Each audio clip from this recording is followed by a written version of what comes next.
સામે દેશવ્યાપી આંદોલન રાજકોટ સહિત 50 શહેરોમાં પ્રચંડ વિરોધનો થયો પ્રારંભ। દેશભરમાં રખડતા શ્વાનો પ્રત્યે વધતી જતી ક્રૂરતાની ઘટનાઓ અને પ્રાણી અધિકારીઓના ભંગ વિરુદ્ધ કરો યા મરોના નારા સાથે વ્યાપક વિરોધ પ્રદર્શનનો પ્રારંભ થયો છે। ભારતના 50થી વધુ મુખ્ય શહેરોમાં પશુપ્રેમીઓને વિવિધ સ્વૈચ્છિક સંસ્થાઓ એકસાથે શેરીઓમાં ઉતરીને અબોલ જીવો પર થતા અત્યાચારો રોકવા માટે આંદોલન છેડ્યું છે। આ વિરોધ પ્રદર્શન દ્વારા કેન્દ્ર અને રાજ્ય સરકારને પ્રાણી સંરક્ષણ કાયદાઓ વધુ કડક બનાવવા અને તેમના સુરક્ષિત આશ્રય સ્થાન માટે નક્કર નીતિ જાહેર કરવા દબાણ કરવામાં આવી રહ્યું છે।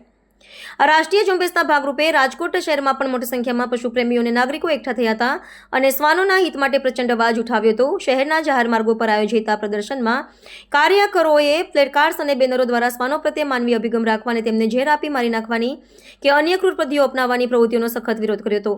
રાજકોટના પશુ અધિકારીઓએ આક્ષેપ કર્યો હતો કે વહીવટીતંત્ર દ્વારા નસબંધી અને રસીકરણના કાર્યક્રમોમાં ઉદાસીનતા દાખવવામાં આવી રહી છે, જેના કારણે માનવ અને પ્રાણીઓ વચ્ચે સંઘર્ષની સ્થિતિ સર્જાઈ છે।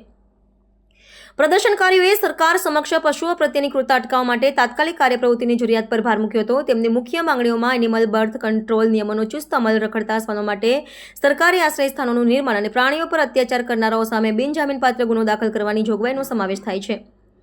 આગામી દિવસોમાં જો સરકાર દ્વારા આ દિશામાં કોઈ સકારાત્મક પગલાં લેવામાં નહીં આવે તો આંદોલનને વધુ ઉગ્ર બનાવવાની ચીમકી પણ ઉચ્ચારવામાં આવી છે। મારું નામ જાનકી જોશી છે। હું રાજકોટમાં એક એનિમલ રેસ્ક્યુઅર અને વોલન્ટિયર તરીકે અત્યારે કામ કરી રહી છું।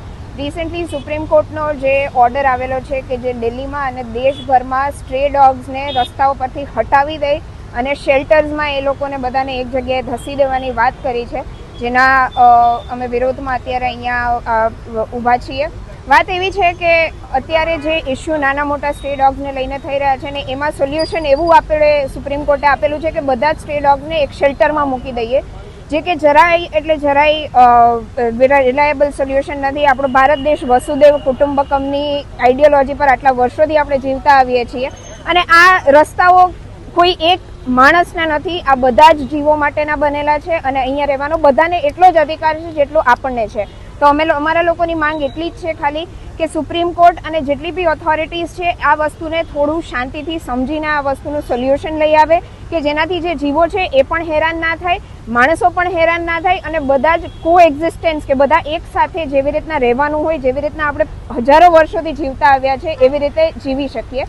અને બસ એમાં જ અમારો એક અમે અહીંયા સાયલેન્ટલી આ વાત બધા સુધી પહોંચાડવા માંગીએ છીએ। દરેક નાગરિકની મને એવું લાગે છે કે આ વસ્તુની જવાબદારી આવે છે, કેમ કે આપણે બધા જ એટલા જ જવાબદાર છીએ આ બધા જીવો માટે જેટલા અહીંયાના લોકો છે। યશ શાહ, જીવદયાકર કાર્યકર। આજનો આ પ્રોગ્રામ સુપ્રીમ કોર્ટના ઓર્ડરના વિરોધમાં છે કે સુપ્રીમ કોર્ટે જે આપણે ઓર્ડર કરેલો છે, છેલ્લો ઓર્ડર કે જે જીવોને ફરતા હોય છે, મેઇનલી કાવ ડોગ બધા ફરતા હોય છે, એની કોઈ વ્યવસ્થા નથી અને એને કોઈ શેલ્ટરમાં રાખવા શેલ્ટર નથી હોતું, ક્યાંય કોઈ આખા દેશમાં કોઈ શેલ્ટર નથી હોતું કે આટલા બધા પ્રાણીઓને રાખી શકે, છતાં બી એવો ઓર્ડર આપ્યો છે કે બધા શેલ્ટર રાખી દો શેલ્ટરમાં। તો એની સામે વિરોધ પ્રદર્શન છે। કદાચ સુપ્રીમ કોર્ટને એવું છે કે ભાઈ પ્રાણીઓની સુરક્ષા માટે કોઈ શેલ્ટર ઉપર રાખે, પણ એ વ્યવસ્થા ઊભી કરે સરકારશ્રી અને પછી રાખે। જે ડોગને અત્યારના અમદાવાદના ઘણા બધા એવા બધા કેસીસ સાંભળવામાં આવે છે, અમદાવાદ, બરોડા, સુરત, મુંબઈ, દિલ્હીમાં, કે નાના નાના કેજમાં રાખવામાં આવે છે, જે 4x4, 5x5ના કેજમાં। આખી જિંદગી એક એવડા કેજમાં કઈ રીતના જીવી શકે, જે આખી જિંદગી રોડ ઉપર ફરતું કરતો હોય છે, આટલા બધા ફીડર ખવડાવતા હોય છે, ડોગ ફીડર, એને એની ઉપર ઘણી ક્રુઅલ્ટી થતી હોય છે, એને ફીડરને મારવામાં આવે છે, છતાં બી સુપ્રીમ કોર્ટ એને સપોર્ટની જગ્યાએ આવા બેજુબાન જાનવરો ઉપર ક્રૂર હત્યાના આદેશો આપી અને એને બિચારાને એવી જગ્યાએ રાખવામાં આવે છે કે જ્યાં સ્ટ્રેસ લેવલ વધી જાય અને મરી જાય છે એમને જ રીબાઈને।